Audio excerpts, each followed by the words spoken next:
Welcome to the 23rd and a very special edition episode of Brace for Impact, covering all things Impact Wrestling and a piece of nostalgia here. Happy Thanksgiving to everybody. I hope you're enjoying the time with your family. Colton, as always, man, we're here enjoying Impact Wrestling, but this time a little twist on it. That's right, man. Happy Thanksgiving, all you turkeys out there watching us after the meal with your family. Man, we got a lot to be thankful for this year. It's been a great year for wrestling.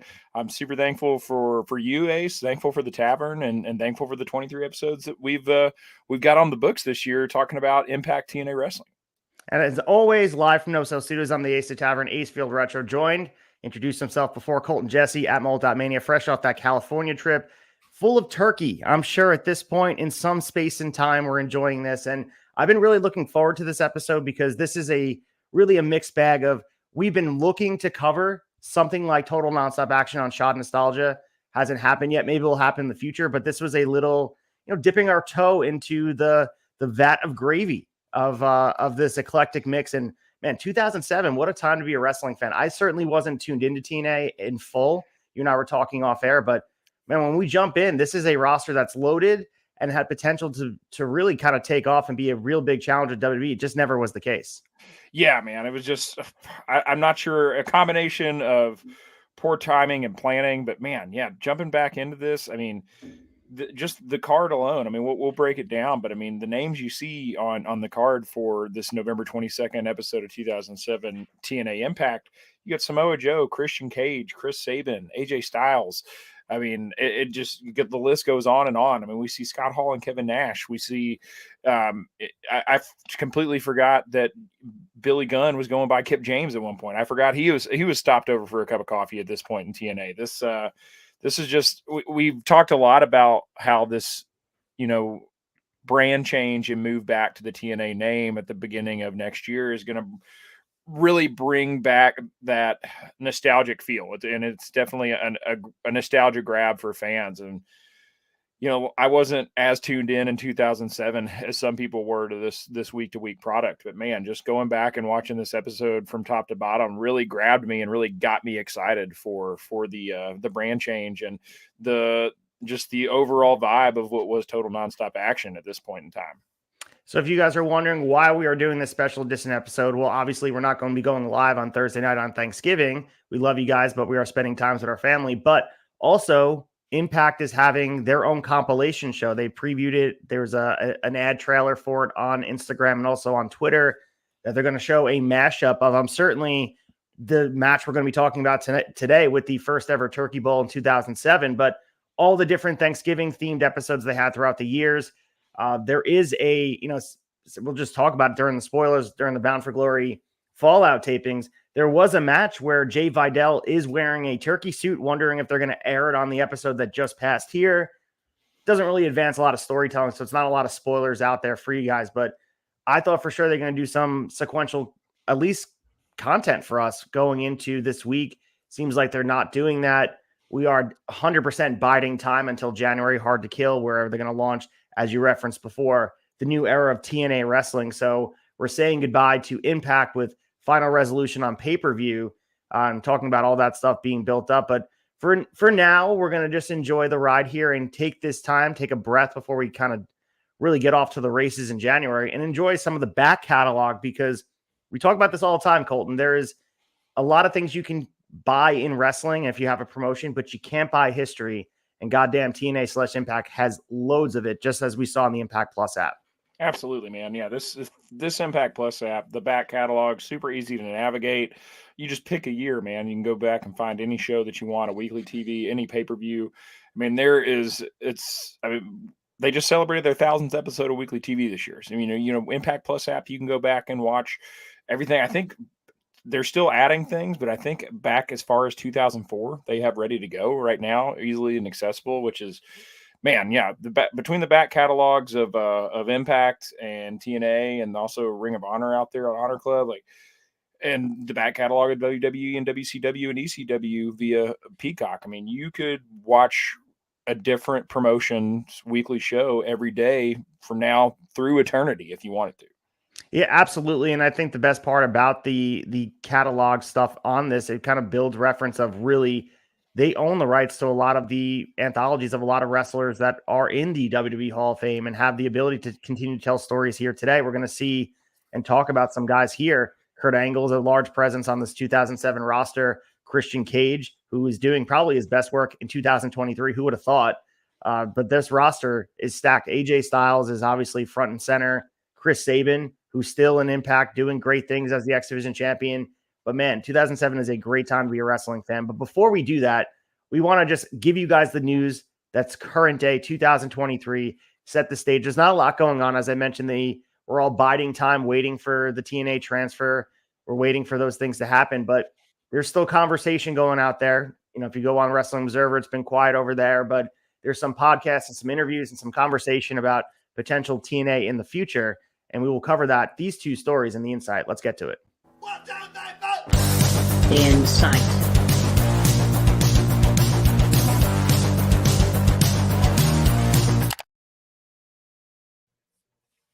We're here in the Insight, and well, isn't this appropriate with Survivor Series this weekend? There's been all the rumors swirling around about CM Punk, and Santino Marella gave his latest take on it here. He appeared on the Edlow podcast. Of course, he was asked about the Second City Saint, Phil Brooks, and the rumors that TNA wrestling could be on his radar following, obviously, everything that went down with AEW and his departure. So Santino Marella is an on-screen authority figure. If you're just kind of joining us here, you're not really watching the weekly product. It's not like he has a lot of say. He is a guy who's just on screen, but he is a veteran member of the roster. He obviously kind of can gauge and take the temperature in the room, but he also says, kind of reiterates what Scott D'Amore said, and Scott D'Amore has more of a say of making it happen, but it's interesting to hear Santino Marella kind of give his thoughts on Punk. He says, I just hope he wrestles wherever it's going to be.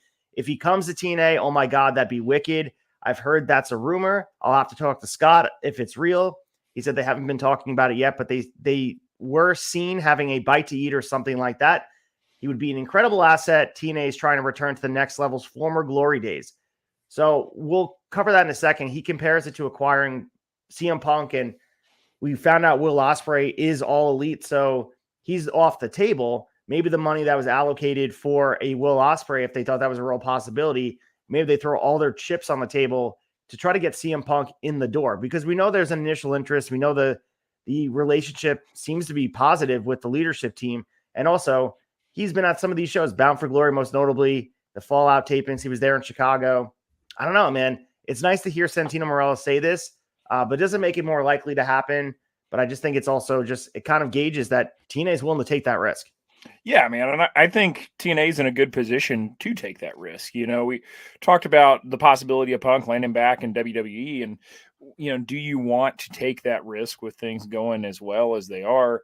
You know, I don't want this to sound detrimental when I say, like, you know, TNA doesn't really have anything to lose by taking a chance on CM Punk. You know, they and then also, you know, historically, TNA Impact has been a locker room where, you know, people who have issues other places seem to do pretty well. You know, Leo Rush is somebody that a lot of people, we've heard a lot of reports of him being difficult to work with and not, you know, blending well or meshing well in certain locker rooms. It's other smaller promotions, but he seems like he's doing really well here in Impact. So, you know, like I said, I agree with Santino. I hope that he wrestles.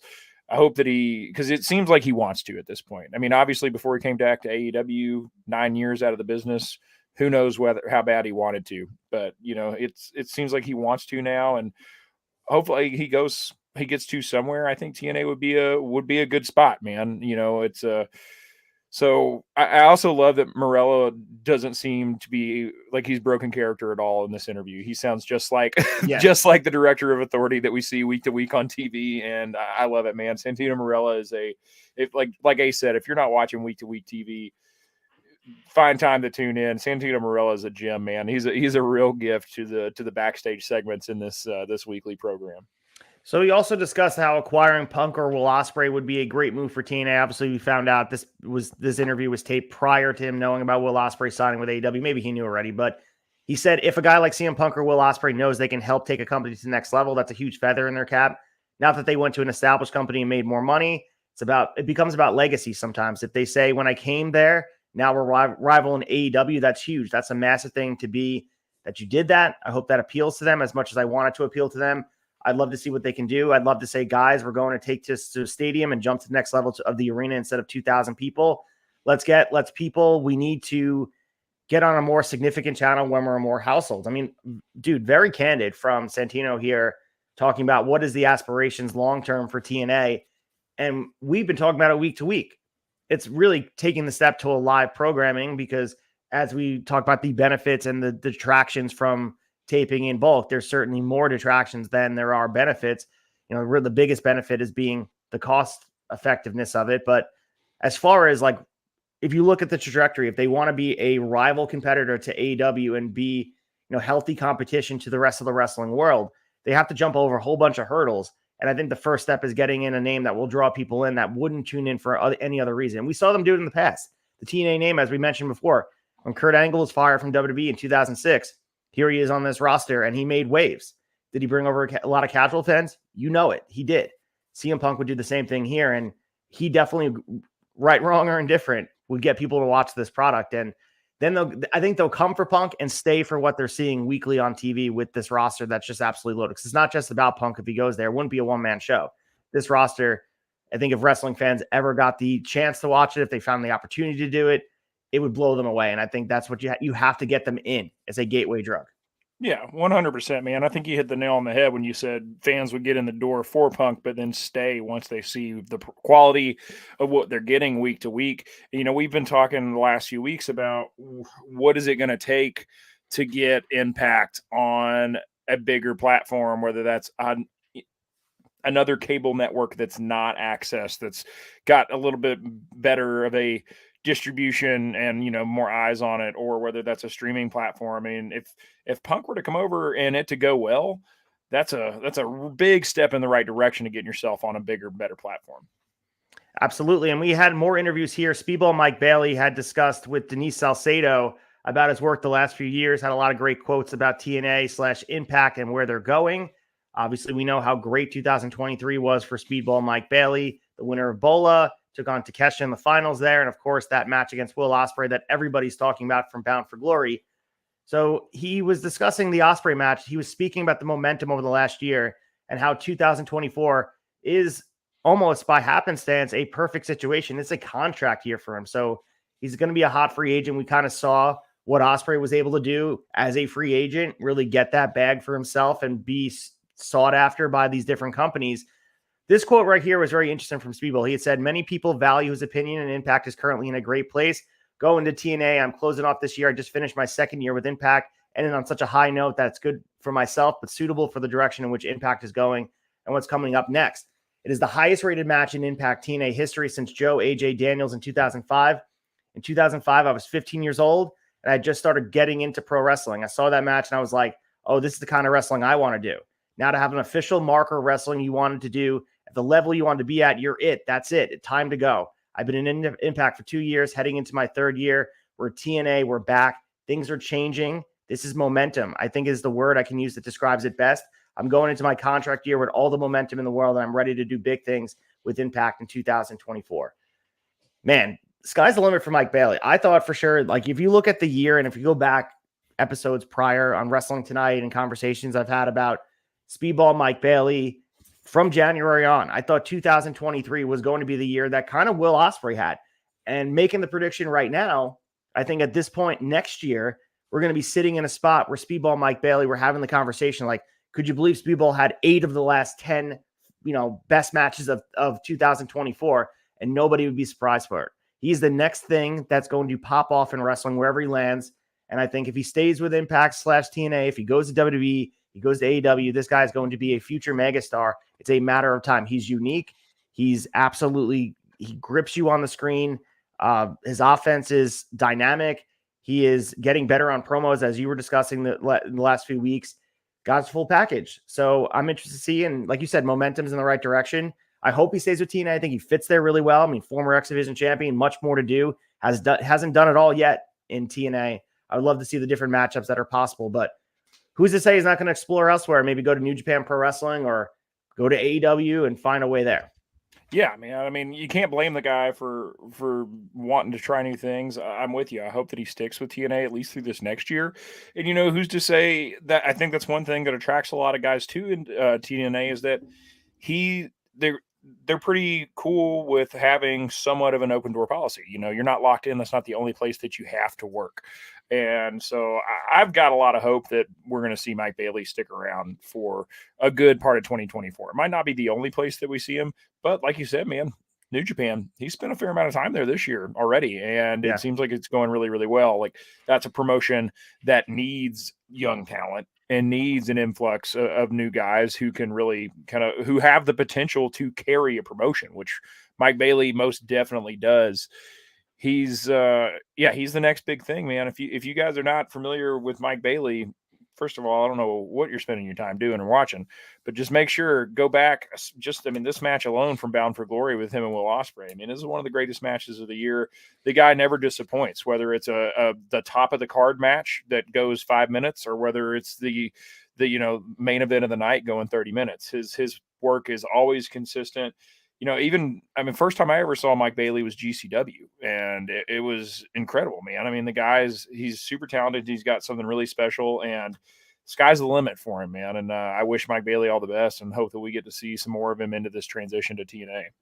So I'm not going to read the whole quote, but I really enjoyed him using this platform to put over some of the younger independent talent. He talked about really what he thought about Takeshita back in 2016 and seeing really the potential in him.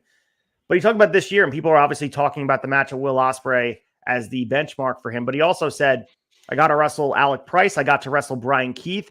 And he says if he is also someone who hopefully doesn't take much longer, and very soon people will be saying he's one of the greatest wrestlers of all time. But that match of Will Ospreay stands out. According to Dave Meltzer, at least, it is my most excellent match I've ever had.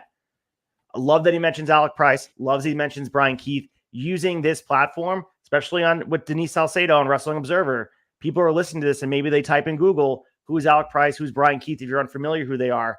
I just, last weekend was at Remarkable Wrestling, Dream Sequence, opening match, IWTV World Championship, Alec Price defending against Eric James. And to me, he is, next up. Brian Keith, absolutely amazing. But the future of the wrestling business needs guys like this to lift them up and get people to recognize them. And I love that. I really love that Speedball took the time there to shout those guys out because he's still wrestling on the independents out there. He's still having matches with some of the best guys. And him saying that, like I said, it means the world to the younger talent and gets them on this different platform. We saw Alec Price make his GCW debut. It's only a matter of time before he becomes a bigger name that people understand. He's a name to watch out for. Same thing with Brian Keith. Same thing with Desmond Cole, Gabriel Sky, Tristan Ty, Percy Ryan. These guys are all guys I work with closely. But having Speedball take the time to say it, man, that's immensely awesome. Yeah, it's a class act, man. He doesn't have to do that shit. And the fact that he does, speaks volumes about the guy that he is. And, pay it forward, man. People have done it for Speedball, and, game recognizes game. So, yeah, that's incredible that he does that. And just from what I can guess, I don't think that he'll ever stop putting, other guys over that he meets in the indies, because he strikes me as a guy like Will Ospreay that no matter how big he gets, he's going to love to work, and he's still going to want to work indie dates, no matter how big of a contract or how big of a storyline he is in a larger promotion.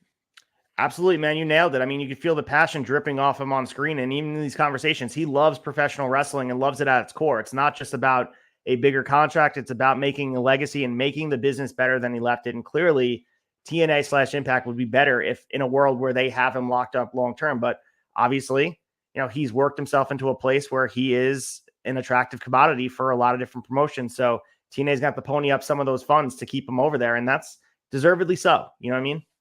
Yeah. Get what you pay for, man. Throw the whole wallet at Mike Bailey. So let's get to the blow-by-blow. We have 2 newsletters to break down with some of the context to build up what's going on here in 2007. We're going to go back in our time machine, 16 years to be exact, to go back to Impact, TNA notes, not total nonstop action, the first ever Turkey Bowl in 2007. Let's get to the blow-by-blow. Blow-by-blow.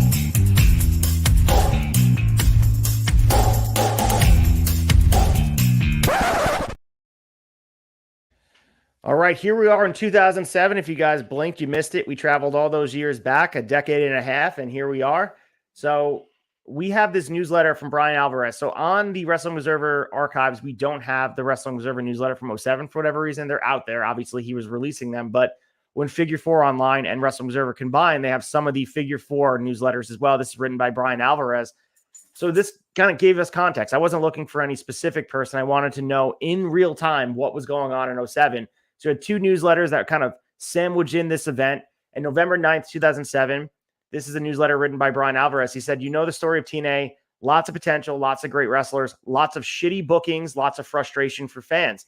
He said, so yeah, there's nothing new at Genesis. It was a pay-per-view where the guys were allowed to do what they do best, wrestle. It was awesome. And when TNA had to do what TNA does worst, it sucked. Ultimately, two matches were so suitable and great that I had to give a show a thumbs up. The main event was such a convoluted, annoying clusterfuck of a mess, however, that I almost didn't want to give the entire show a thumbs down, but I can't bring myself to do that. He said Team 3D versus Motor City Machine Guns was so incredible. It was so awesome. You could nearly weep at how great TNA could be. It's the same with the ladder match involving Christian and Kazarian. Moments are watching TNA where I think, quote, this could so easily be my favorite approach in the world. And then reality strikes as it did in the main event with a vengeance. And he said, oh, and Booker T in his big debut ended up being, as always happens at TNA, just another guy. He wasn't just another guy. He was below the level of another guy because he lost and was shown outside the ring with his head down at the end, almost as an afterthought, even more so than the opener, which was another kind of stupid. This was every single solitary thing wrong with TNA in 12 minutes, and it was the last thing you remembered as the show went off the air. All right, let's not cloud this with negativity, but we also want to bring ourselves, take off the rose-colored glasses and make people aware of what was going on at the time. This was the groundswell of how people felt about TNA. This is the thing that the name TNA really even today has to overcome, that, you know, the Impact Zone memes and all the stuff that goes on with that. That is, you know, we talked about this as they moved over to the name. There is this stigma around TNA because of things like this, because of the booking that people look at, even in retrospect, as bonehead decisions. But no one could dispute ever the wrestling was top notch, and you had matches kind of in a skeleton with the storytelling didn't really make sense and reminded people of WCW in its later years. But I thought this was a great way to encapsulate what was going on at the time, because if we were covering this pay-per-view, I would almost guarantee we had the same opinion on it.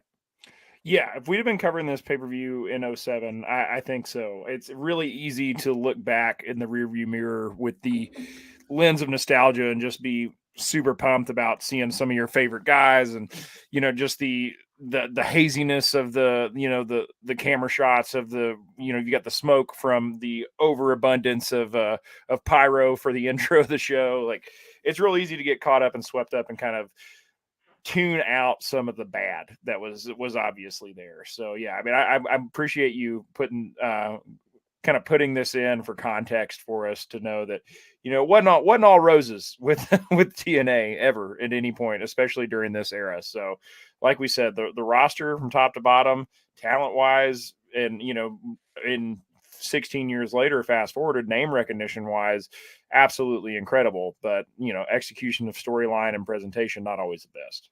Yeah, and I think also this paired with the decision to go back to TNA as a brand, these are things they have to consider, and I'm sure they did consider in a boardroom somewhere of overcoming this. But as you mentioned, nostalgia kind of washes things away and makes people look at this fondly, because 16 years ago, there was a kid that's 7 years old watching this, and this is his new generation. This is his attitude era. This is their version of wrestling that they grew up on. And you forgive a lot of the warts on the product. And I think in real time, same thing goes today with WWE and AEW. And I'm sure people in the Attitude Era, if we look back and read things that people were saying in real time, there's a lot of conversation about, in the moment, it's hard to see the forest through the trees. And I think over time, all wrestling, most of it, if it does have segments that are great, wrestling that is great, people will look back fondly. And that's the same with this show. I think if you watch this show and look at the reviews that we're going to be reviewing in a second, if you kind of go to the forums and someone posted on November 22nd, 2007, after this aired, I'm sure there was a lot of negativity in it. And for me, watching it 16 years later with the nostalgia lens, I was having a fucking blast. And like, there's something to that. And I think if you can use it as an escape and just be like, this is just a lot of fun to see these over the top antics, and inevitably Kurt Angle and Jim Cornette and AJ Styles wearing that turkey suit, and just like, it was the perfect mix of just carny type of wrestling comic book level shtick with great fucking wrestling. Let's not forget, we'll talk about the main event. Chris Sabin, Samoa Joe, AJ Styles. Are there 3 better wrestlers on the planet at that time in 2007? Work rate wise? I don't think so. No, I don't think so either, man. And the fact that they got 30 minutes to go at it in a 3-way match is just absolutely insane. And this wasn't a pay-per-view. This was weekly TV. This was a pre-taped Thanksgiving special episode, man. And like, that's just, they were really bringing it with what they had. Like, I mean, we talked about it today, and I'm not faulting Impact by any means when I say this for having a compilation episode this week for Thanksgiving. I think that's a great idea because you and I are happy to have Thanksgiving Thursday off to be able to spend with our family and loved ones. And the wrestlers should absolutely have that opportunity too. And shout out to Impact for giving them that opportunity. But man, 2007 TNA was bringing it here, man. I mean, this was the Turkey Bowl itself. I mean, we'll talk about it. The promo for it introing into the beginning of the show was wacky as fuck, but in execution was a badass little tournament, man. And I mean, it was the tippy top of the card.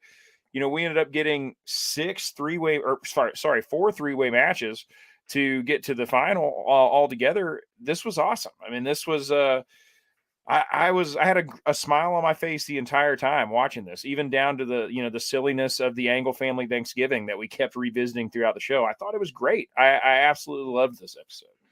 So in the November 25th newsletter, also written by Brian Alvarez, just to kind of build context of what Kurt Angle was also doing, he was going to be wrestling Yuji Nagata for the IWGP version 2 title. It's been added to the Tokyo Dome show on January 4th above Tomko and A-Train versus the Steiners and Abyss and Nakanishi.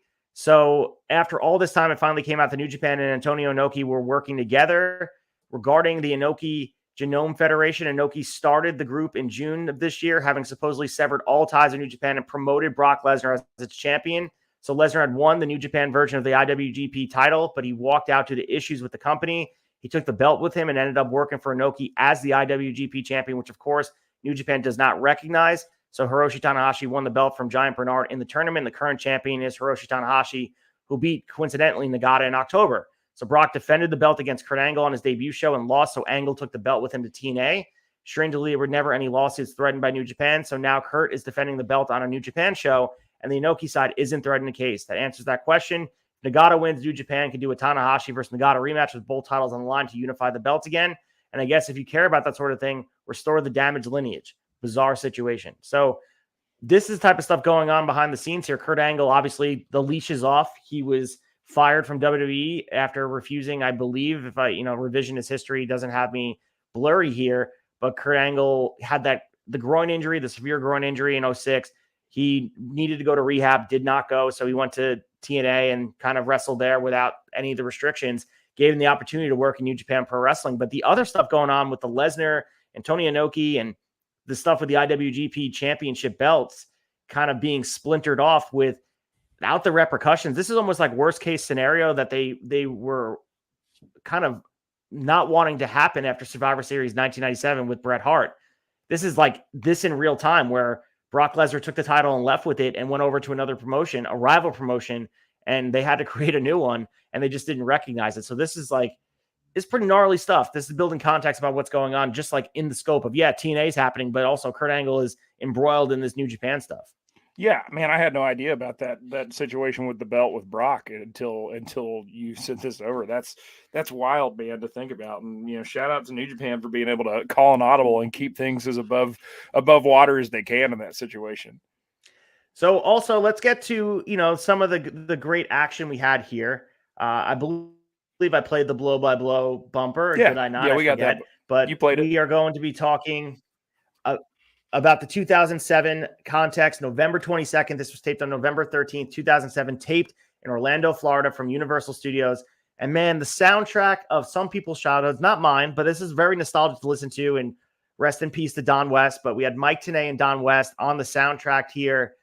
This was awesome. The intro with them, showing highlights from last week to kind of bring us back into action. We take that for granted now that we've been watching Impact shows week after week here, and we saw it last week. I don't need to see the highlights. The reason why they do it is I turned this episode on. I was back in the moment. I knew what was happening. So I really appreciate the highlight package from last week's show. And then, as you mentioned, we get the wacky promo for the Turkey Bowl. This was all time, dude. This was amazing. Yeah, this was awesome, man. I always love, whether it's wrestling or any other TV show I'm watching, I never skip the recap. Because mainly too, even if you are just watching it last week, they're not putting everything in that little package for you, but they are putting the things that they want you to focus your attention on going into this episode for that week. So loved it. I also had completely forgotten this was around the time that Hall and Nash showed back up in TNA, which was awesome, man. Like, as if there wasn't enough going on for this episode alone. We get the outsiders making their way back, stirring shit up. It was very nostalgic, and also it made me feel really good, but also at the same time, man, it really made me miss Don West. And he left us far too soon, but to be able to hear him and Mike Tenay on the call on this show was awesome.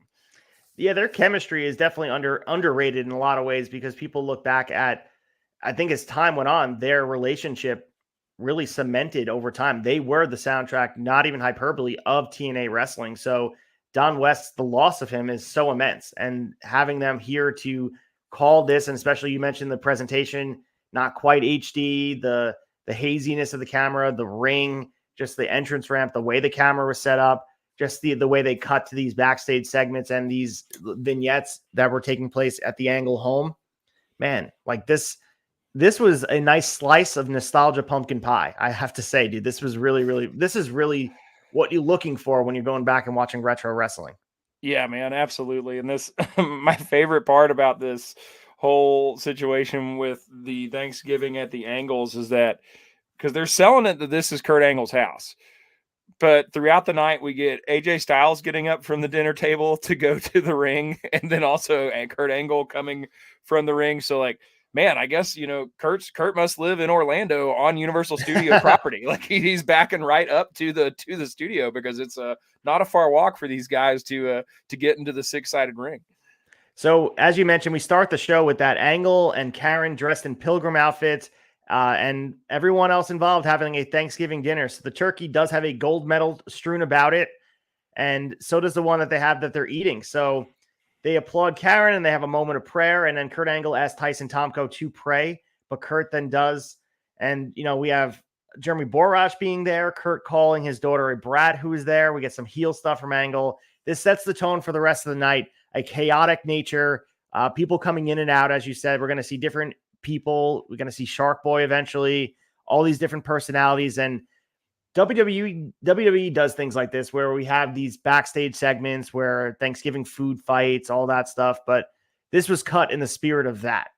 All I kept thinking was, even with the goofiness of these characters, there's time and place for wrestling to have these things. And this was a lot of fun. And if you're watching this on Thanksgiving as a kid or even as a young adult, you can't help but just have a smile on your face.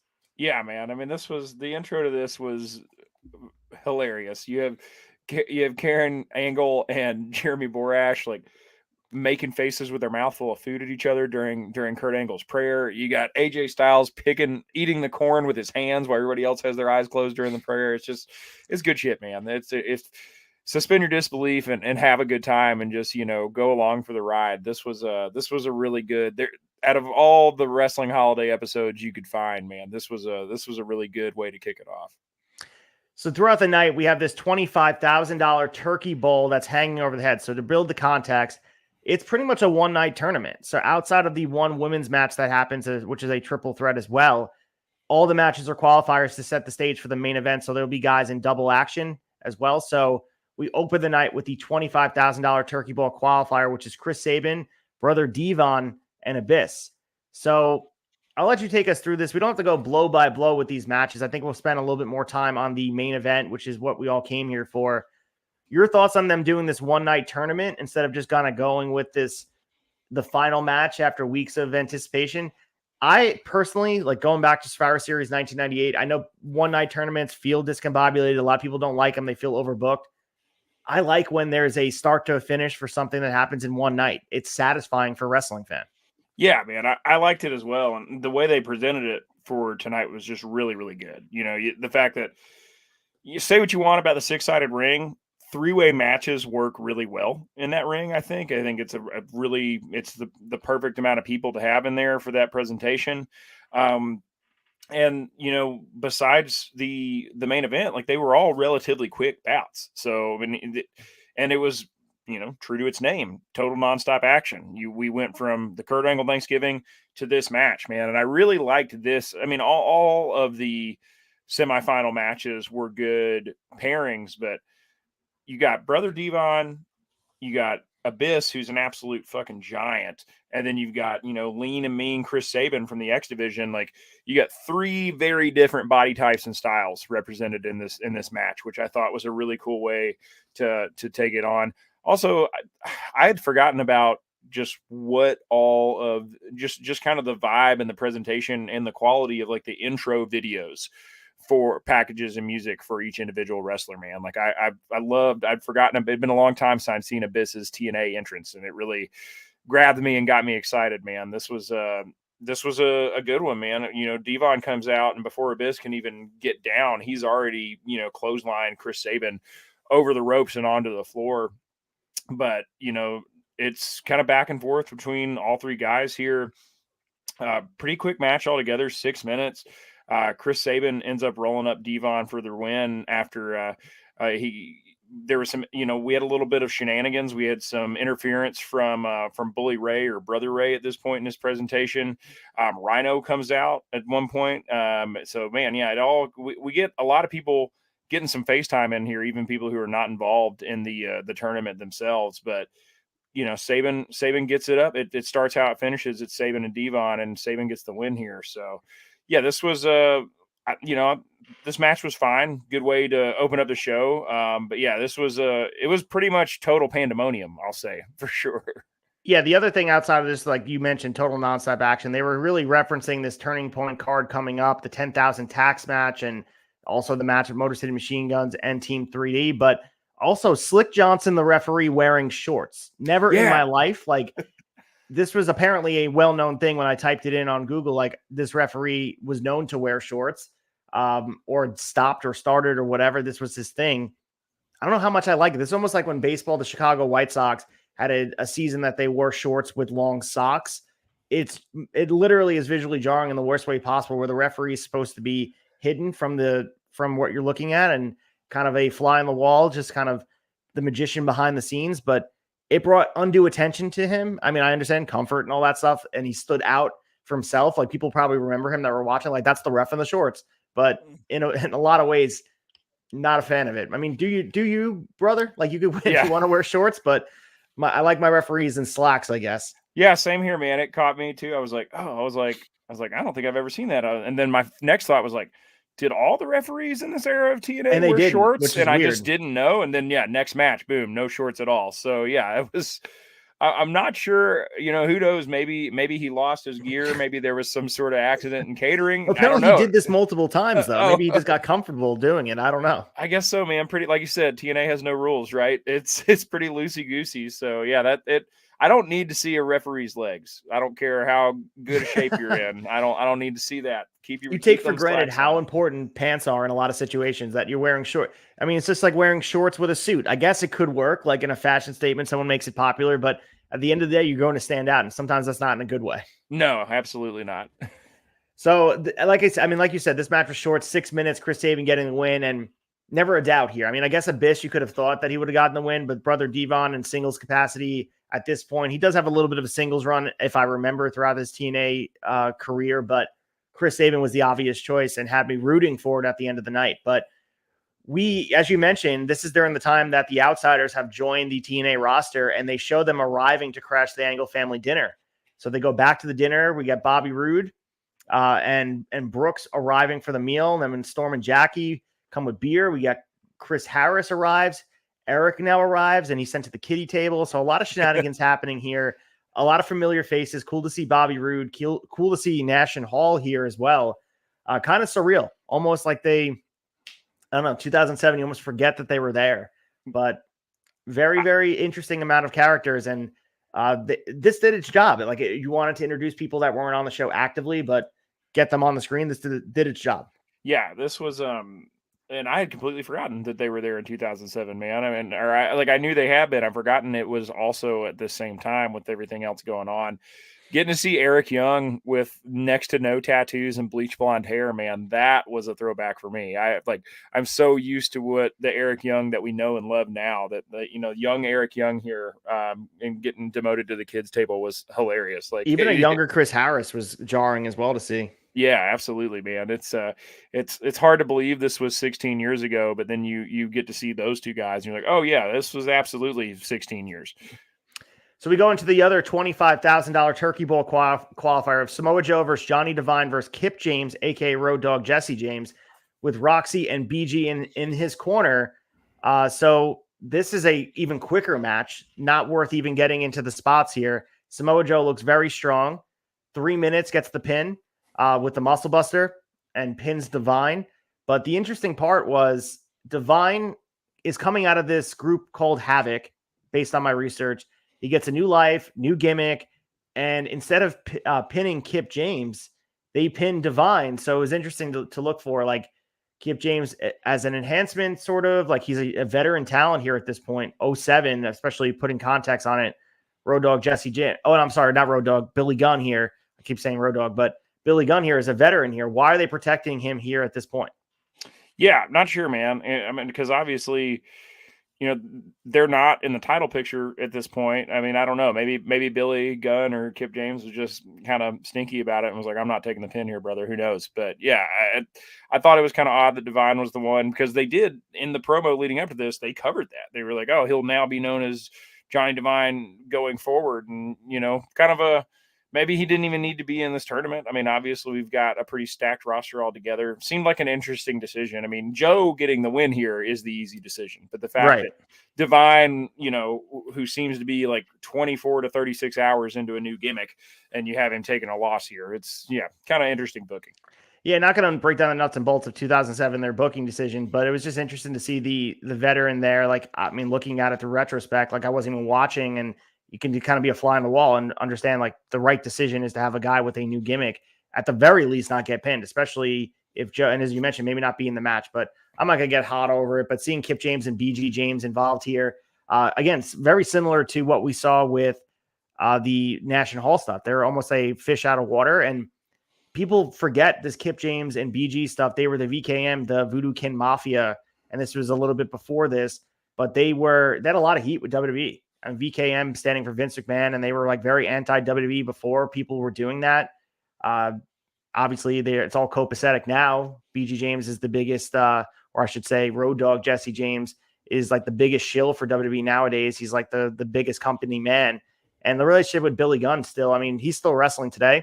I would say Billy Gunn almost looks better today than he does here. It's kind of crazy. He 100% does. I Googled a picture during this match to see the side-by-side comparison. Yeah, and not that he looks bad here by any means, but Billy's just continued to get bigger and better, man. So we go back to the Angle family. It's dinner time, and we get Sharky, we get Petey Williams, Sanjay Dutt, and Johnny Devine.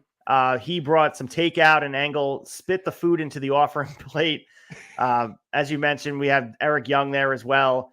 They're having a drinking contest with James Storm. And then AJ Styles is leaving to prepare for his match, which is coming up next. So again, we're trying to picture this being the house of the Angles. We have AJ Styles there and able to get to the ring in time. We'll see Kurt Angle get to the ring pretty quickly as well. But this was funny seeing Shark Boy here. Very awesome to see. And, a younger Sanjay Dutt as well. Like, he's an important piece to this roster. I know people kind of take him for granted. He's just in a managerial role on AEW, but this is a dude who was like a key component, a pioneer of the X Division. And just seeing him here is like, goddamn, he's a guy he's a veteran, deserves his just flowers. Yeah, it's seeing Sanjay Dutt with hair was also a trip for me. And you can tell it's on its way out here, but he had a whole lot more of it than he presents today. And yeah, man, him walking around the table with that tambourine, asking for donations for food for hungry children around the world, and Kurt just spits chewed up corn out of his mouth, man. It popped me pretty hard.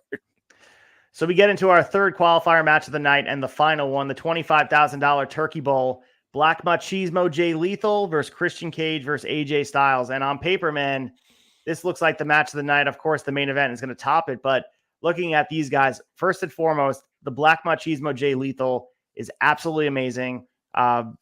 he breaks it out every once in a while on some of the Comic-Cons and stuff, but it's one of the best Macho Man impressions you'll ever see. And even just his mannerisms, the way he walks around the ring.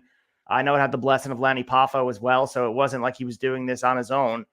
In a big way, he was letting the Macho Man legacy continue. And people forget, Macho made a one-off appearance in TNA, so people block that out of their memories, but that did happen. But as far as this match goes, I mean, this is a little bit longer than the first two, 13 minutes to be exact. A lot of fun here. Christian and AJ have feeding off each other. Jay Lethal as well. Some great stuff here. Jay Lethal is the X Division champion, I believe, at this point. And it is quite obvious that they really don't know what they're doing with him. And that's what I pulled away from this match. But if you watch it on an island by itself, just three guys going out there and wrestling, this was a lot of fun. Unprettier by Cage. AJ flies in with the frog splash. He pins Jay Lethal. Interesting decision here. Again, you don't want to build content. 16 years ago, so we can't really complain about who's being pinned and who's not, I guess, even though we will. But this match was really, really good. Yeah, this was, man. And obviously there's something going on with AJ and Christian Cage, prior to this outside of the ring, because there was definitely some sort of discussion with AJ and Christian about, AJ said he was actually trying to, get Christian to get the win here, but I don't know. It was all a little discombobulated here. I need to go back and kind of see what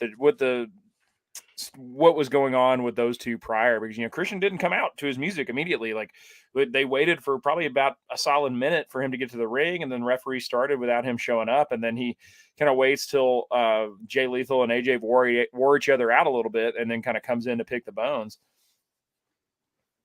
Yeah, and I think the big thing with Christian here, I think the story, based on my research, I haven't watched the episodes in the past, but that they're playing up the angle where AJ wants to make up to Christian Cage for wronging him, and he's still like kind of afraid of doing wrong. So that's what you see in this match, and that's all you can ask for is advancing story. Even though it's a one-off episode that they're doing this Turkey Bowl thing where $25,000 is a lot of money, of course, kayfabe wise and otherwise, but also you don't want to wear the turkey suit. So, scared money don't make no money, of course. So any of these losers in these qualifying matches are none worse for the wear. They just don't get the money.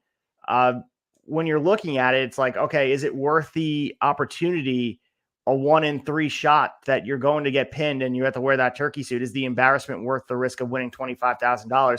And I think all these competitors made it clear. Yes, it is. This was a huge deal. You could see the passion, even the way these guys in the ring, they wanted it badly, kayfabe wise, that these guys went out there and gave it their all, and AJ Styles walks away with the win. But this was action-packed, and a younger Jay Lethal, a younger Christian Cage, made me just appreciate them further. And both Christian Cage and Jay Lethal and AJ Styles all active today at a high level, doing things at a top tier level, some better than ever. Christian Cage being the best example of it. Christian Cage is, like I said, better than ever. Jay Lethal hasn't been booked as favorably in AEW, but we're going to get to see him in this Continental Classic. He was just added to the list earlier today, so that should be cool. And AJ Styles, of course, on again, off again booking with the way WWE does things. He was allegedly, before his injury, slotted to take on Roman at Crown Jewel, but I digress. But there's a lot of things to be saying about the main events, and these guys, the longevity in wrestling is immense and awesome.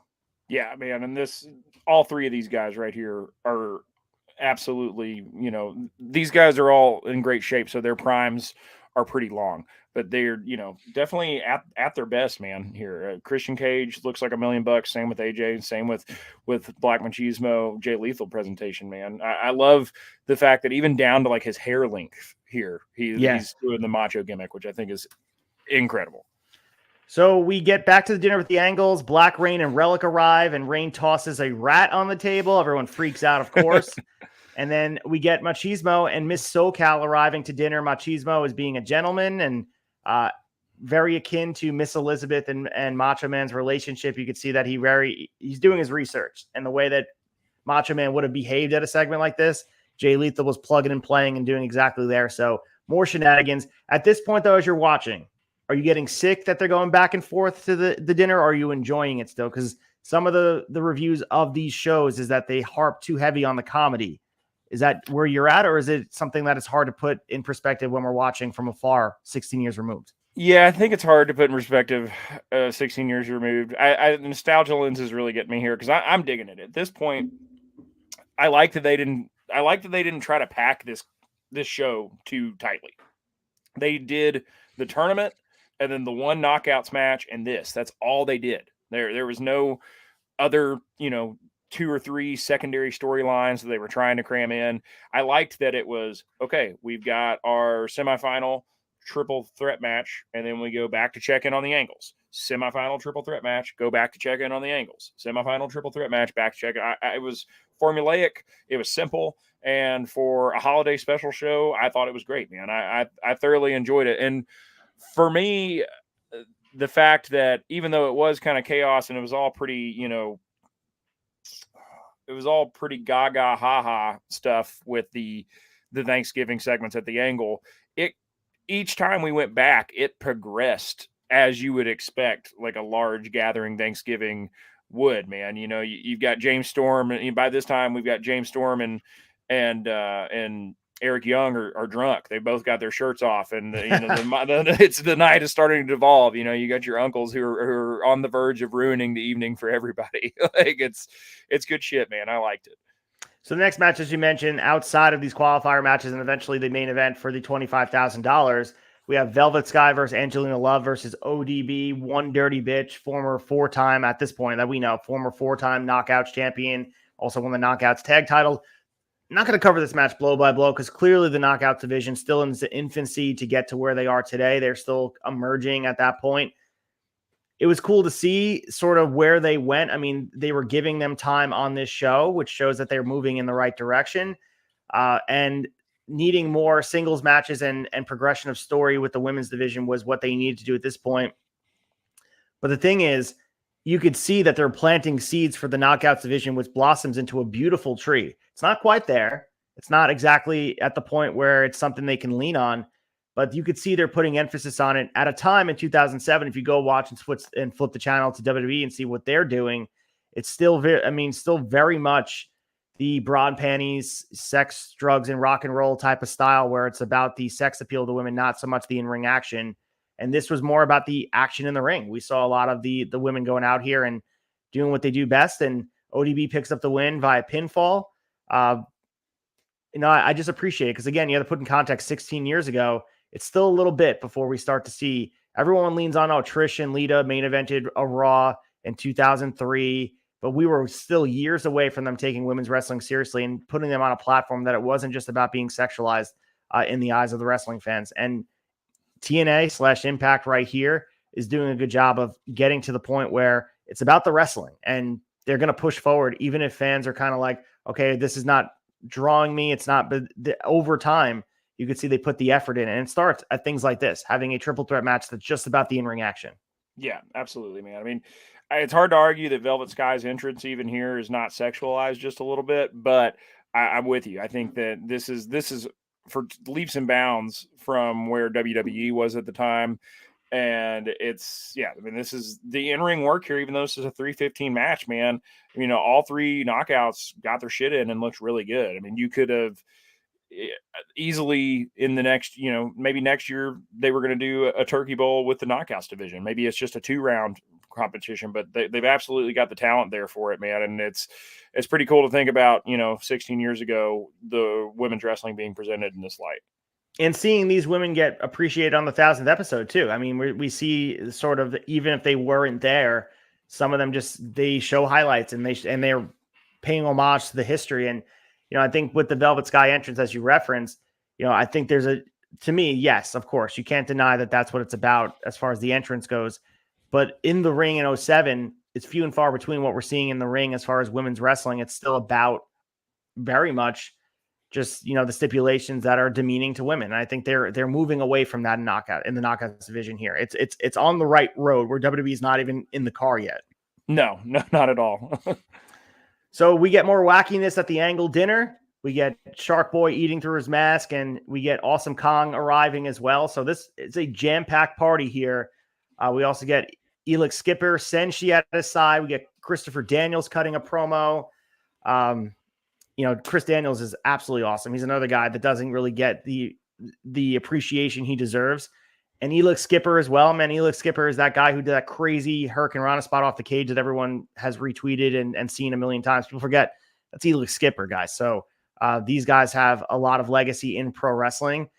But man, look at that, like we mentioned before, Sanjay Dutt, but Chris Daniels, like these guys, it almost is like they're extending their ROH legacy into TNA, and even better, like Chris Daniels, I think most people would say his run in TNA / Impact has been better than what they were doing over in ROH, and both were really, really memorable and really good. So this was cool to see them get here, because it was almost the perfect thing, because it built context on like what the roster was. We were seeing, even though they weren't active, if you would have picked any other episode, we'd have to go and look at the list of who was signed to the company at the time. This was like a crash course and being like, hey, remember this guy, remember this guy, remember this guy. And then with nostalgia lens on it, look back and be like, damn, this roster is pretty stacked.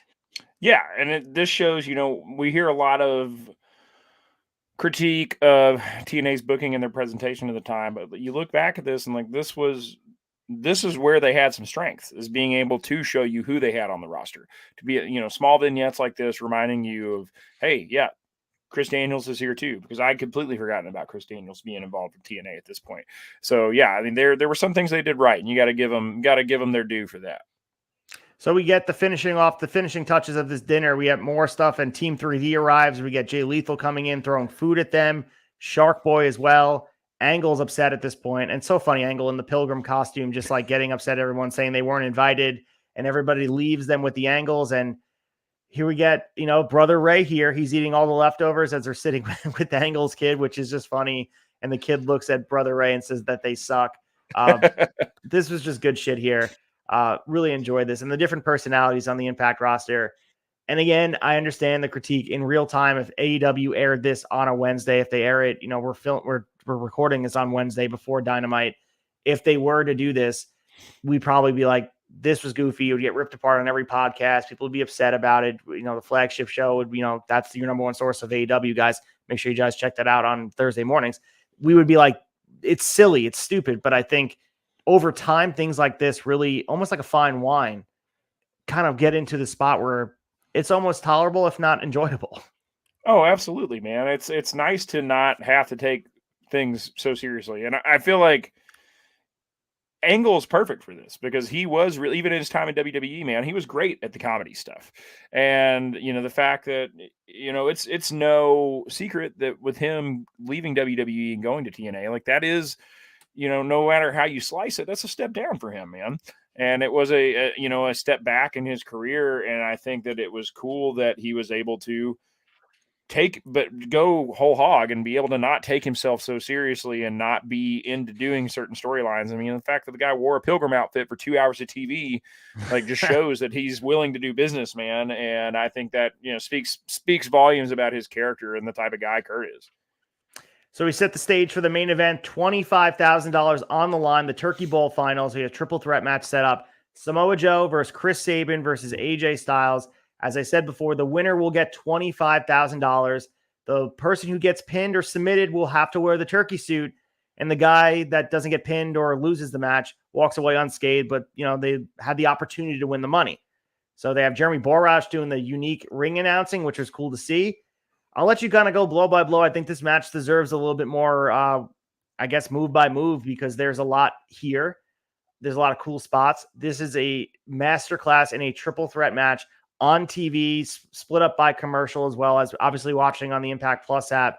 You could tell that this would have been frustrating to watch on TV, because there was commercials at the 6-minute mark, the 13-minute and 45-second mark, 20 minutes and 12 seconds, and then also a 27 second. So 4 commercials in this 30-minute match. Had to be frustrating, but it's a TV match, so it's part of the package deal here. And I'm sure that these guys in other capacities have ripped it up on pay-per-view before, so it's not like we haven't seen them work together. But as far as pay-per-view goes, even with a silly thing like a turkey suit and $25K on the line, these guys treated it like it was the world title at the biggest event of the year. The guys took it seriously. They came in with the right attitude. You could just definitely tell that these are 3 of the top guys in this company, whether you know it or not at this time you're watching it.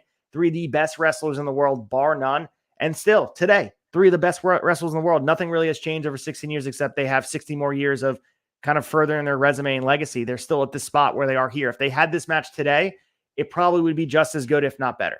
Oh, absolutely, man. I mean, these guys, even though they were in 3 different promotions right now, they're all at the top of all of their individual promotions, man. I mean, this is this that was my number one critique of this match was, even though we didn't have to sit through the actual breaks, the breaks for the commercials, because this was 29 minutes, man. And the fact they had to break it up, I would love to have been able to be live in the crowd and see everything, all that we did end up missing. But the setup here is really cool with Samoa Joe, Chris Sabin, and AJ Styles, because, you would think that you would get two heels in here, and AJ Styles is kind of I guess at this point in time, he's kind of a tweener. Like, people like him, but he's aligned with Angle. He's aligned with Tomko. He's obviously got heat with Christian, and then Sabin's obviously a crowd favorite, being a part of the Motor City Machine Guns. And even though Joe's always kind of got a heel edge to him, he's always got fans no matter what promotion he's in, so this was an interesting pairing, kind of hard to see, like, who are we going to have that's going to go down here. You think that, AJ appears to be the target. We get started with Chris Sabin tossing AJ, and him and Joe kind of going at it with some good exchanges and standoff. AJ runs in, they move, he falls to the floor. Sabin gives AJ a suicide dive early on, which sends us to commercial at 2 minutes in. Like, how did we not book this? How did we not book better? Like, here it is. This is what Alvarez is saying, man, where, you leave it up to what TNA does worst, and that's their booking and their arrangement, because, I mean, we should have gone at least another 5 or 6 minutes here without a commercial. But I digress. No, I mean, I completely agree with that, especially the way that, and we see this on AEW Dynamite. At least they have the benefit of picture-in-picture at this point, which is still just as frustrating, but there's no, as far as the way the rest of the night is structured, you should really be sneaking in these commercial breaks. I know the matches were shorter, and this is a huge segment of time, but there's got to be a better way to structure it. And I know it's easier said than done, this TV production side of it, but once we get back to the action, I mean, the action was top-notch here, and the movesets of these guys are showcased in a big way. And really the dynamic styles of these three different guys, even though Sabin and Styles have a very similar style in a way where they are very finesse and very technically sound, and they can go high flying. Samoa Joe, the ground-based kind of guy, keeping them pivoting around him. It was almost watching, one of those models of the solar system where everyone is rotating around the sun. Samoa Joe was that in this match. And I think if you're looking at how to structure a triple threat match, which is challenging, I think people forget there's a lot of resting time for guys that are not directly involved in the spots, because you're not going to double team, because that just takes away from the match if these guys are not a tandem in any capacity, which these guys aren't. There was some moments where they did team up against the bigger Joe, but for the most part, it was one-on-one, and then there were breaths in between where they would switch out. Really, I mean, we saw some great stuff here as far as the kicks go, the smoothness of Sabin and AJ Styles. That's what I pulled away from this match. And Samoa Joe, the deceptively speedy nature of his execution of some of these moves had me in awe. I mean, he's fast today, but this guy, obviously years have passed, so he is. It's a wonder to me, and I understand that he eventually winds up in WWE, and at the top of the card for the time being for a bit, NXT according to whatever, and then wrestles Brock Lesnar, all that stuff. But at this time, how is WWE not like, we need Chris Sabin, Samoa Joe, and AJ Styles on our TV right now? Because Chris Sabin and AJ Styles are just as efficient, just as smooth as Shawn Michaels ever was. Like, if you put the machine behind these guys, I don't understand how you didn't look at these guys and say, let's pull them from this company, throw the book at them, throw the bag at them, whatever you want to say, and have our company built around them, especially in the time in 2007 where, let's be honest, WWE needed some new star power. I mean, Batista and John Cena were doing their thing. Of course, Shawn Michaels and Triple H were there, but they needed some stars that could continue to carry them to the future. And you're looking at three guys right here, a masterclass in in-ring work about work rate where, I mean, goddamn, this is some of the best stuff you'll ever see, whether it be in 2007, 1997, 2020, or 2023. This is like in-ring action personified. I mean, the sequence of AJ hitting the drop kick, Sabin flying in with an arm drag into a lucha roll. Sabin gets the octopus to hold into a roll for Samoa Joe. Then AJ stops that, grabs Joe, tries a suplex and gets it. Side backbreaker to Chris Sabin. Then he hits a snapmare, headlock by AJ. Sabin grabs a sleeper on AJ, and then Joe gets a jawbreaker, which has the ripple effect. And then they go right to commercial. And then they come back into action where Joe running wild on everybody. So the in-between, I'm sure there was a little bit of the resting in between after the sleeper hold. And then AJ slamming him into Sabin, then power slams AJ. The power of Samoa Joe being very showcased here. man, there's a lot to be said about this match where it made each one of these guys look unique and powerful in their own right. And it really emphasized their strengths. And it's very difficult to do that without making someone look weak. But everyone in this match, doesn't matter the finish. They all walked away looking like main event stars. Oh, absolutely, man. I mean, yeah, it's if the end of this match didn't involve somebody putting on a turkey suit, this would have been, this would have elevated everybody's career immediately, and like you said, I like what you said about how did WWE not throw the bag at these guys at this time, because I mean, this was, as far as in-ring work going, this was on par, if not better, with anything they had going on right now at this time. But think about it in 07, man, WWE's not paying attention to anything. It's not WWE. As far as they're concerned, they're the only thing that fucking exists in the wrestling world. And that played a big role in why I quit watching it a few years later. But it's, yeah, man, you hit the nail on the head. I mean, this match, it's hard to book triple threat matches well. And obviously the first two this evening, even though they didn't need to be, they were miles away from what this match was. This was there was at least one person in the first two semifinal matches that really didn't get to show out or really suffered. And I mean, this was a great showcase for everybody, man. And then it had you believing that any of the three of these guys could have taken it. Like we mentioned in the beginning, AJ seems to be like the one who's probably going to take the L here. But I mean, where you left it, man, I mean, we come back from the commercial there, after Samoa Joe power slams AJ,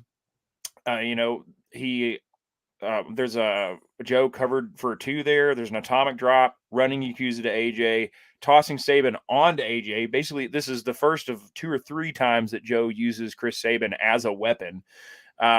And then another close cover for 2, clothesline by Sabin to Joe, another one, and he locks Joe's leg and lands a kick. So Sabin fighting for his life, getting some momentum back.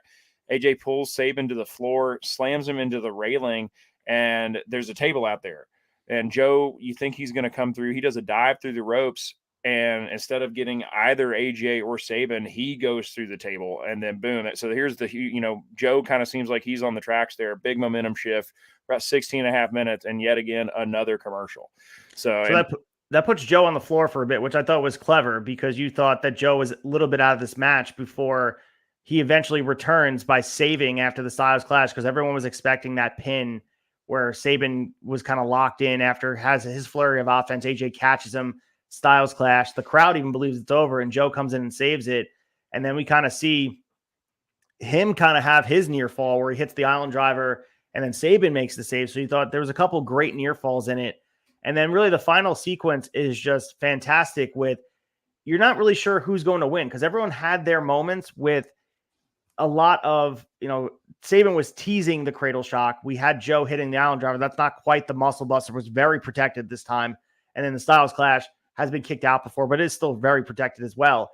But we had Sabin going on the top rope. Joe stops him. They're battling back and forth. Joe gets tossed off. AJ nails Joe, enziguri to Sabin. He falls to the floor. Pele by AJ. And then AJ charges at him.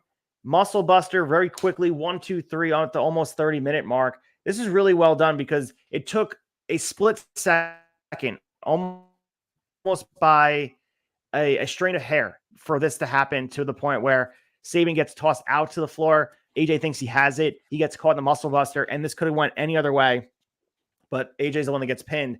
And what we got to see in this match was an encapsulation of the excellent work rate throughout TNA. And this is everything that should be on TV as a wrestling fan. How are you not captivated by the athleticism of these 3 guys? Yeah, man, this was incredible. And I loved the story. Like this, we think about what we know and love about Chris Sabin and who he is today. But like the fact that Joe couldn't get a pin without getting Sabin out of the ring and incapacitated, man. I mean, that speaks volumes about the threat that he brings, man. And this was awesome. This was like you said, this is what they should have been doing every single week. And if this was what they were putting on TV every single week, there'd been a much different story about whether or not WWE was the only thing going on in the wrestling universe at that time, for, as far as casual fans know. They bring out the 25. They keep showing the $25,000 check and the turkey suit all night. they bring the $25,000 check case to Samoa Joe. Are we just going to no sell this badass belt buckle that's in the case with the check? Like, that's So what it sick. looks like to me. It looks like this huge, like, rodeo style champion belt buckle. And like Joe, like, kisses his hand and slaps it, but like commentary, nobody ever says shit about it. Like, I want to know, does Samoa Joe still have this belt buckle? Is he wearing it in these promos in AEW today when he's dressed up in the suit? I want to know. Which would be amazing. And the vibe I got from that when they gave it to him reminded me of after these primetime football games that we all watched today, the Lions and the Cowboys, and even, watching the Seahawks, when they give them this like turkey leg or whatever, and there's like a little award that goes with it. Even though it seems silly, like it's a turkey bowl, it feels foolish or whatever. And I think a lot of people look at it as in compilations of when wrestling can be crappy or wrestle crap, whatever people want to say, because he's wearing a turkey suit. But there's way more than that. And I understand that this legacy and this tradition continued for a short period of time before they kind of let it go.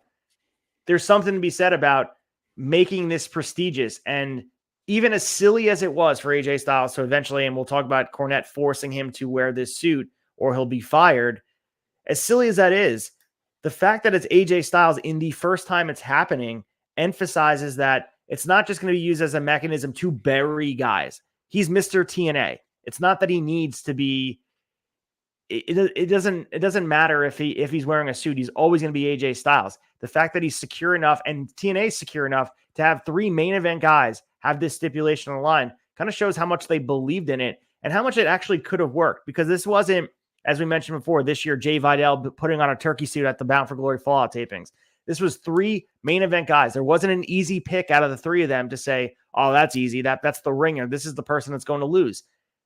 It was very, to me, it was very courageous of them. And you could see, and we talk about tournaments and building legacy and tradition and having events on certain holidays, and AEW is certainly trying to do that on Labor Day weekend. When you start to establish traditions, they start to mean more. And every single year it happens, starts to mean more. And imagine how prestigious this would be if there still had main event stars going after this. At this point, 16 years later, we have 16 other people that wore the turkey suit and won the money. Unfortunately, we didn't get that. It came in dribs and drabs. It happened for a little bit. And while you give your thoughts, I'll give the actual history of how long it lasted. I mean, I'm hoping they bring it back with the move to TNA, because I love the turkey suit, and I like I don't want the 6-sided ring back, but I like the tournament, man. I think this could be a cool thing that they could do, especially if Impact stays on, or TNA stays on Thursdays. I mean, that way we don't have to do a compilation show every year. We could get something like this. I thought it was awesome, man. I really enjoyed AJ like throwing a fit and trying to sell like the outfit didn't fit. like trying to put on the legs and be like, they don't fit, and just trying to do everything he can to not have to bruise his pride so much to put on this turkey fit. I thought it was real funny and very ironic that Corny comes out to the ring and says, quote, "You're not going to deny these fans what they paid here to see. Man, brother, you are one to be talking about that. You are the king of swerving fans in Smoky Mountain Wrestling as far as hair versus hair matches and a number of other stipulations that you didn't deliver on." So, yeah, I thought that was pretty ballsy on Corny's part, but it fit the mood. And, it was a quality turkey suit, man. This wasn't one they just went around the corner at, Party City and bought. Like, this was custom made. It had sequins in it. It had sparkle. This was a top-notch turkey suit, and AJ Styles looked pretty good in it. So this returns the next year, 2008. It returned to the November 27, 2008 Thanksgiving edition of TNA Impact. The triple threat finals was Rhino defeating Alex Shelley and Sheik Abdul Bashir. Alex Shelley wound up taking the pin, and he wound up being forced into the turkey suit, Rhino getting the $25K. It goes on a hiatus for 3 more years. 2011, it comes back. It returns to the November 24th, 2011 Thanksgiving edition of Impact Wrestling. Unlike past tournaments, this one only featured 1 round instead of having 3 semifinal matches. It also did not feature a member of 3 divisions. The match featured a one-on-one match between Eric Young and Robbie E. The winner of the match was Young, who pinned Robbie E. And since Robbie E. was knocked out, Robbie T., his manager, was forced into the turkey suit. So they did that there. 2012, November 22nd, they did the previous year. The Turkey Bowl only featured 1 round instead of having 3 semifinal rounds. It did not feature a member of X Division, the heavyweight, and the tag division. The match was a 3-way between Eric Young, Jesse Goddard, and Robbie E. And the winner of the match was Eric Young again, who pinned Goddard. As a result, Goddard was forced into the turkey suit. We go to 2013. Turkey Bowl returned on November 28th, and it was the first ever tag team Turkey Bowl match between the Bromans, Jesse Goddard and Robbie E, facing Dewey Barnes and Norv Furnham.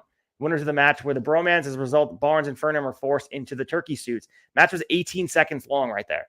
Jesus. So I don't know either one of those teams. I'm not sure if I'm just not in the know for that. Or are you familiar with any of these four guys? No, sir. 2016, the Turkey Bowl returned after 3 years of a hiatus on November 24th. On the Thanksgiving edition, once again, the Turkey Bowl featured Robbie E, who took on Grado in a singles competition, defeating him. Aiden O'Shea was the special outside enforcer for the match to ensure the loser would put on the turkey suit. So we're seeing more move towards a little bit of enhancement talent, a little bit of jokey type of comical stuff, because it started heavy with Shelley and Sabin wearing it, and then it kind of went downhill there. And then we go to the Impact Wrestling era in 2017.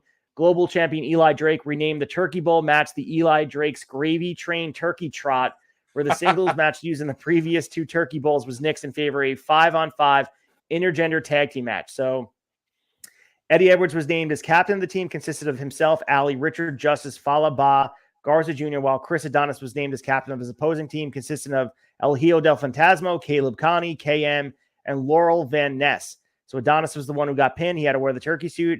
Adonis initially refused, but Jeremy Borash told him he would force Drake into it instead, making Adonis reluctantly put it on. Afterwards, the other wrestlers got into a food fight, and when Adonis tried to pie Edwards, he moved and he got Eli Drake instead. Going to 2018, stick with me, guys. It's the last one before we move into talking about what happens in the night. The 2018 Turkey Bowl, promoted as the second annual Eli Drake Gravy Train Turkey Trot, was aired on November 22nd, 2018. It was a 5-on-5 intergender match. Fala Ba was named the team captain. Team consisted of himself, KM, Kiritaro, Desmond Xavier, Alicia Edwards, while Eli Drake was named the captain of the opposing team, consisting of himself, Katarina, Jay Christ, Rohit Rahu, and Glenn Gilberti, a.k.a. Disco Inferno. Teams were chosen by way of raffle. All wrestlers involved took an oath prior to the match stating that they were to be pinned or submitted. They would wear the turkey suit. As Gilberti was the one who got pinned, he had to wear the turkey suit. Josh Matthews reminded Gilberti of the oath, but he did not want to put it on. Scarlett Bordeaux, the object of Gilberti's affections, came down to the ring, persuaded him to wear the turkey suit. When he did so, she called him an idiot and walked away. So, again, we moved away. That was the last one they've had. I think, again, like I said, this year, the Bound for Glory tapings had Jay Vidal losing and being pinned in a tag match. Not as much pomp and circumstance on it, so it's easy to say that they moved away from the transition and the tradition. But looking at it the first 2 years, how could you top it? Sabin, Shelley involved in the matches in big ways. AJ Styles wearing the suit the first year, Shelley the second year, and then they go down to having like Robbie E and Grado, and it'd be cool to have a little bit of a main event flair. I understand there's a lot of egos and there's probably a lot of downside to doing it, but if done right, similar to this first year, I understand nostalgia creates a haze over everything. I understand that. This could be a tradition that we look back fondly, like, oh, goddamn, look at all these people that wore that suit, almost as a badge of honor. We went in, almost won the money, and that's it. We took a loss, but it's a one-time deal. Yeah, man, I'm right there with you, man. 100% agree. I think wearing the turkey suit should be seen as a badge of honor. We'll see what they do for 2024. Maybe we'll get something that's actually a little bit similar to what we saw here in 2007, man. But like you said, nostalgia kind of places a haze over everything. But I love this episode, man. I thought it was great. I mean, we had a couple of things happen here towards the end, just kind of tie it up. But, we did go back one more segment to the Angle family dinner where the outsiders, Hall and Nash, do finally show up. At this point, Kurt's out. Him and Tomko have started the walk from the Angle compound to the Universal Studios TNA Impact Zone. So not sure exactly how long that walk is. It's at least 3 or 4 minutes because it's enough time for Hall and Nash to get in there and shove 2 pies in Karen Angle's face. And then, like we expected it would happen with a table that big and that many wrestlers, an all-out food fight ensues. And probably the highlight of the food fight for me, I think for you too, probably Ace, is Awesome Kong catching a turkey leg in midair and then immediately not missing a beat and going right into eating it. Just clearly that's one take. That's one take. Clearly. One take. Tremendous visual there, man. Oh man, so fantastic. As you said, you expected it getting there, but even expecting the food fight, it still was really, really well done and silly. Everyone always has this, dream of potentially having a food fight at that level. And maybe you've been a part of one, maybe you haven't. I have not. I always think about the Cheers episode, their Thanksgiving episode, where it ends in a food fight because all the food's cold.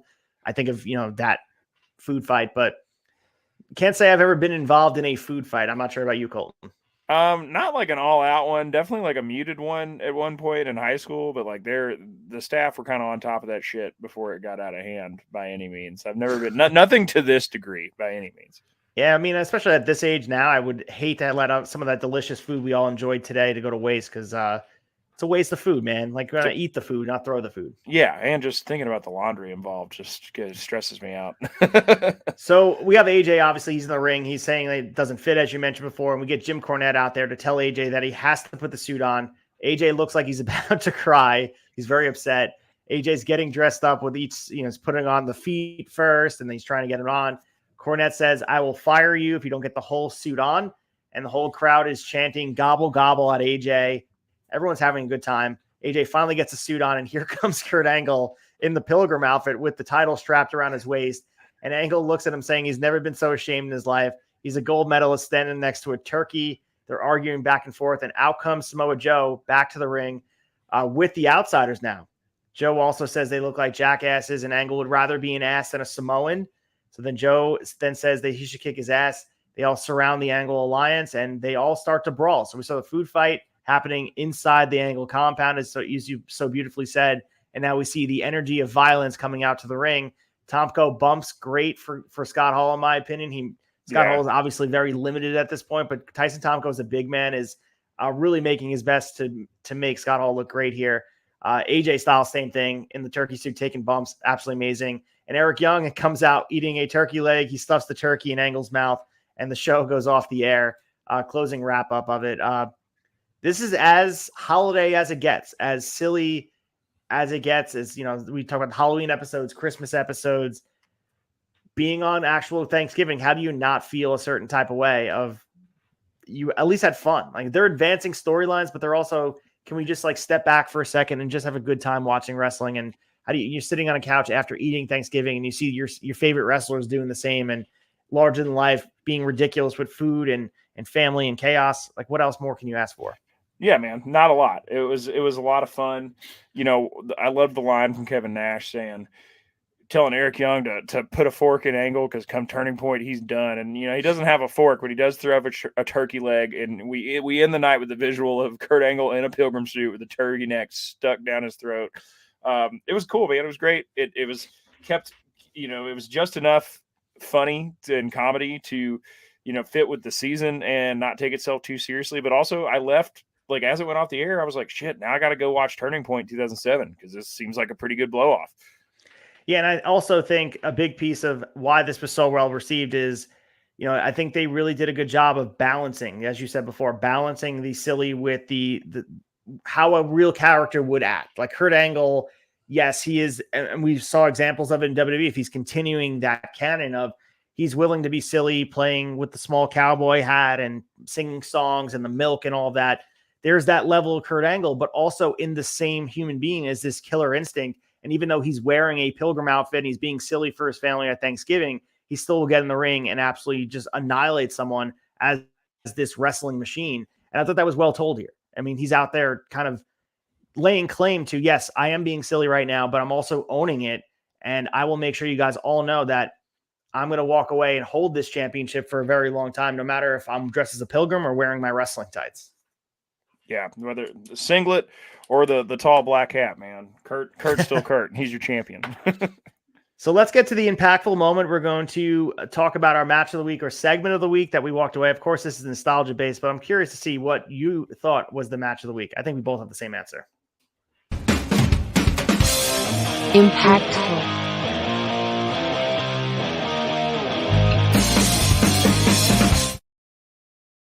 All right, Colton, I'll let you start with it, but we always talk about during our normal Impact on Access show, we pick our best match or best segment of the week. What did you walk away kind of saying this was the best part of the night? I guess you could either go in ring or go outside the ring.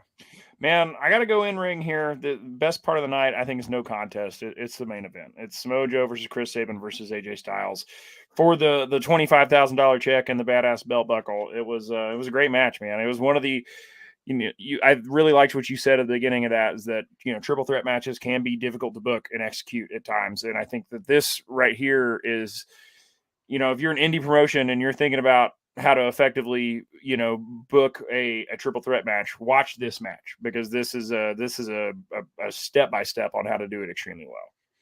Yeah, I think triple threat matches kind of suffer the same fate as tag team matches, where it feels like two different matches scotch taped together, and you want to really avoid that. And we mentioned, that Samoa Joe, Chris Sabin, and AJ Styles had moments where they were one off, but they use each other as weapons and use each other to build off each other. And triple threat matches can be definitely something that is a showcase match if done correctly. I think back to WrestleMania 20, and a lot of people don't want to talk about it anymore, but Chris Benoit winning that match against Shawn Michaels and Triple H was the better option than him just beating Triple H for the title. Having Shawn Michaels involved added to the match, not detracted.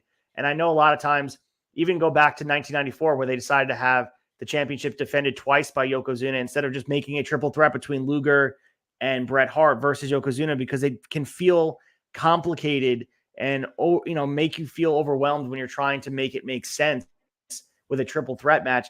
When at a WrestleMania or a big event, whether it just be this Thursday on Thanksgiving in 07, it can be done really well and tell a story and also kind of protect.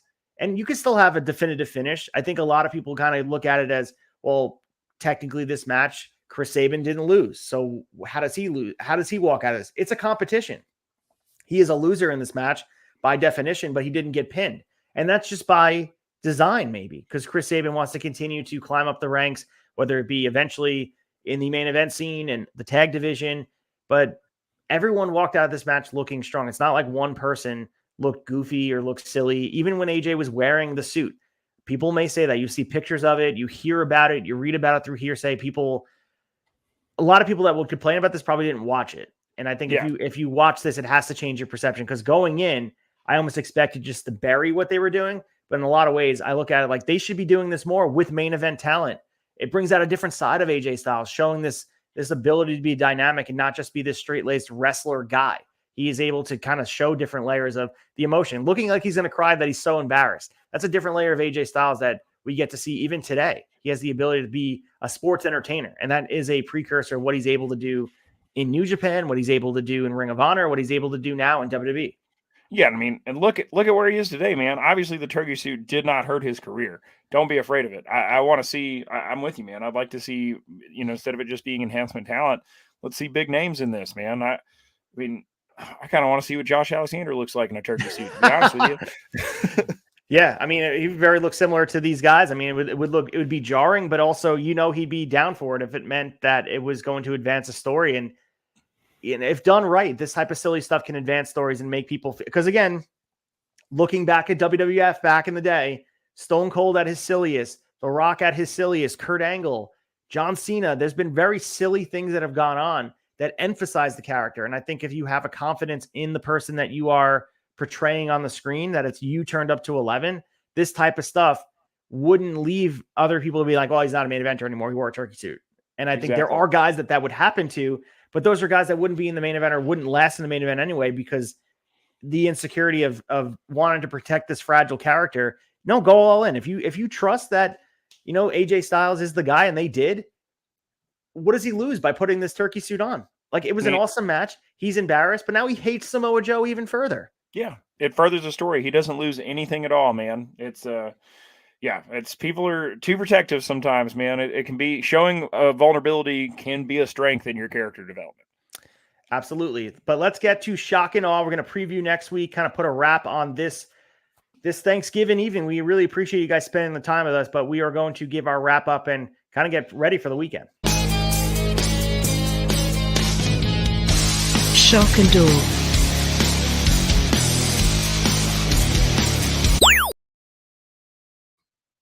Right, here we are as we approach the end of November here at the Turnbuckle Tavern. We're saying goodbye to 2023 and looking forward to 2024. Next week's show will be 11:30 for the weekly TV show on Impact, and we'll be doing, all the stuff Impact on Access has to offer. Not sure the card yet, not sure exactly where they're going. We know they're building towards Final Resolution, where we're going to get the return of Alex Shelley in the ring. We did see him at Remarkable Wrestling, by the way. He looked great in that triple threat tag team match. But Colton, what else is going on? I know that you have the debate coming up. We have a lot of stuff going on. Are you decorating for Christmas tomorrow? Like, are you a Black Friday, put the Christmas tree up kind of guy? So yeah, man, I love decorating for Christmas. We're actually so Friday we're gonna be actually we have two Thanksgivings this year. Which man, yeah, lucky for me, not so much my waistline, but we're we've got another Thanksgiving tomorrow with my mom down in Bowling Green. So we're not gonna be putting up the tree until Saturday, man. But I'm pretty stoked about it. I like getting decorated for Christmas. I mean, if it was up to me, man, I'm always like the one my wife has to be like, okay, it's finally time to take it down because like I'll leave the shit up till almost Valentine's Day if you let me. I like Christmas lights. It's just the redneck in me, man. I'd leave it up all year long if you'd let me get away with it. It's just the something about the ambiance of the colored lights and just the decorations, the tinsel, the little tiny houses that we put out on the entertainment center. Just I dig all that stuff, man. So yeah, what about you guys? You go straight into it, or you hold out as long as you can? Oh, absolutely. Black Friday for me, it's been tradition that straight as the turkey gets finished, it starts to be Christmas. And, for me, Christmas season starts. I mean, I'm wearing this great shirt by Mott Balfin. It's the Macy's Thanksgiving Day Parade, 1993, with all the WWF guys being featured. But as soon as Santa comes down in the morning with, Santa Claus and it's Christmas, that to me, Christmas season is initiated. So free reign to watch some Christmas holiday movies and, decorate the tree and stuff. But usually, obviously, you're busy on today where everyone's eating dinner and celebrating Thanksgiving, watching football and being full. But to me, get the Christmas totes out, start putting up decorations on Friday because as we see, man, the months fly by. You only have 25 days of Christmas to enjoy in December. I also leave it up past Christmas as well. My birthday's in the beginning of January, and I always kind of use that as a mark. My Christmas tree is usually up by January 6th still for my birthday. It's always been the case. But yeah, I mean, I agree. You got to enjoy it while it's happening because it happens once a year. You want to get the most out of it. There's so much to do and so many people to see. And, you only live once, man. Enjoy the Christmas season and the holiday season at large because to me, they're packaged together at this point. They're a nice, neat package in the best way possible. Oh yeah, best time of the year, man. Get a little time off work, get to spend time with those that you love, and eat some good food, and stay as warm and cozy as you can. So if you guys enjoyed this episode, and I really hope you did because we had a great time doing it, maybe we will return with some holiday version of this. Like we'll find a Christmas Impact throwback episode to talk about. Obviously they're punting, Impact is punting until January. So maybe we can find a day that works. Looking at the Thursdays coming up, the last one before Christmas is the 21st. So maybe we can cover the Impact on Access, but pick one match and do a throwback episode where we just discuss something to do with a Christmas themed episode. I'm sure they have a Christmas themed match. Someone dressed as Santa, something like that. If you have any recommendations, throw it our way for us to do. But going down the list of checking out some of this back catalog of TNA, it's just really fun to see because it's really emphasizing that they made the right decision to go back and really, and it feels like a separation of two different promotions with Impact and TNA. But I think bringing in the energy and the momentum they have from Impact and tossing it into this nostalgia laced, really amazing time to be a wrestling fan for TNA. It's the best of both worlds because as much as we were ripping on some of the major storytelling here and we see some of the real-time controversy and commentary about how they leave a lot to be desired with the main event scene of how they debuted Booker T and making him feel like another guy, those complaints have really disappeared nowadays. In 2023, it was probably their best year in ring that we've seen in a very long time. They had the ability to advance storyline, make things matter, really do without Josh Alexander and emphasize bigger stars. And then him coming back only adds a cherry on top of the Sunday that is already this delicious thing you're watching week after week.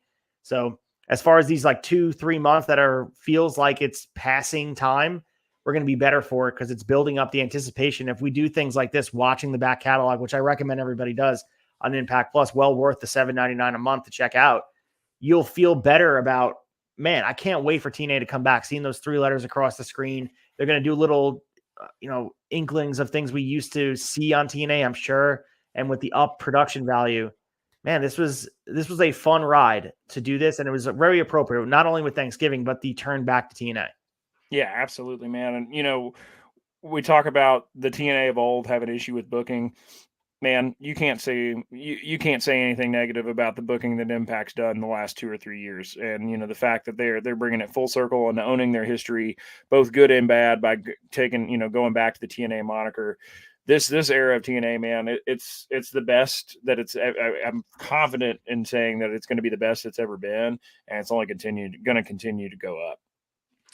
So also check out tomorrow. If you guys are watching this live on Thursday, tomorrow we have another episode of Saturday Night's Main Event, the 14th episode of season 5 out of 18. So come along for the ride. 3 episodes. We're going to be covering the main event number 4, and we have 2 Saturday Night's Main Events episodes. So make sure you guys hop along the ride. It is really just about the Ultimate Warrior. This episode is three matches from 3 episodes that he main events and putting the stuff behind him. But a lot of the conversation on Mr. Solo Dolo on this week talking about Saturday Night's Main Event, but a lot of the stuff in the newsletter is about steroids and moving away from it, because the NFL just implemented a very strict steroid testing policy that WWF is being expected at that time to do the same thing. And, you know, whether the NFL started to take it seriously or not in 1990 leaves a lot to be desired. They really don't, because steroids remain to be an issue for a very long time. And who knows if HGH and other performance enhancing drugs still run rampant in sports.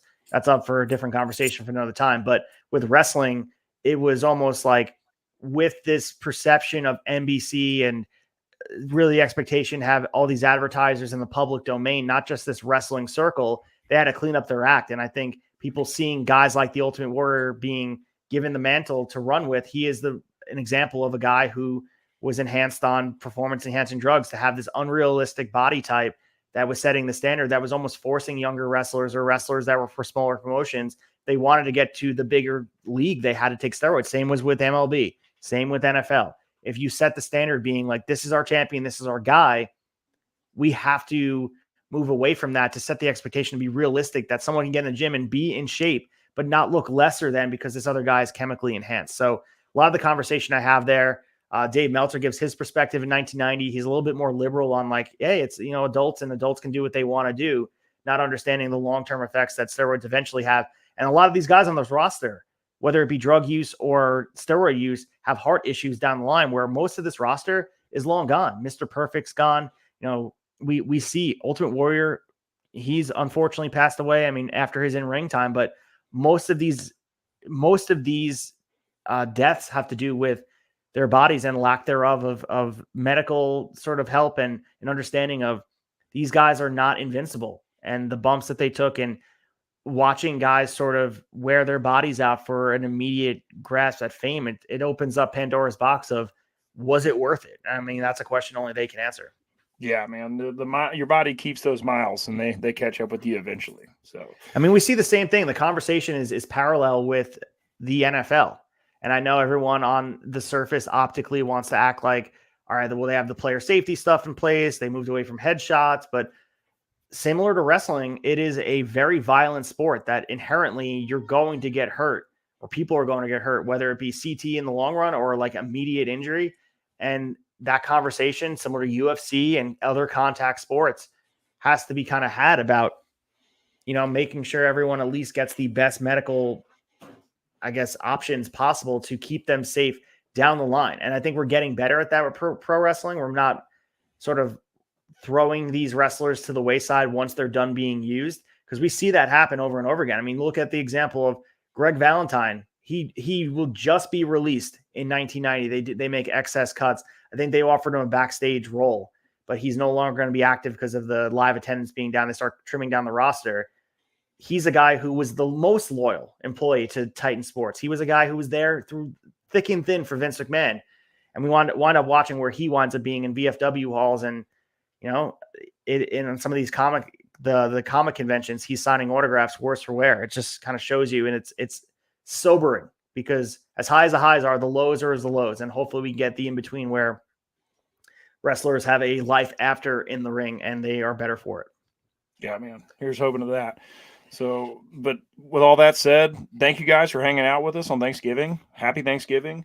Go to theturnbuckletavern.com for all your pro wrestling needs. Apple, Spotify, YouTube, Twitch, TikTok, Twitter, Instagram, Facebook, Pro Wrestling Tees. Go get yourself a t-shirt there, or teespring.com. Join the community, man. Thanks for hanging out with us. And, you know, if you haven't written a 5-star review on Apple or Spotify, please do so. That stuff goes a long way. We appreciate you guys. We're thankful for you. And we'll see you soon. Yeah, thank you guys so much. Happy Thanksgiving, everybody. Thank you, Colton, for taking the time and hanging out with me on this Thanksgiving. I really appreciate it. I hope you and your family have a great day. And we will definitely talk to you guys after a while. See you guys next week.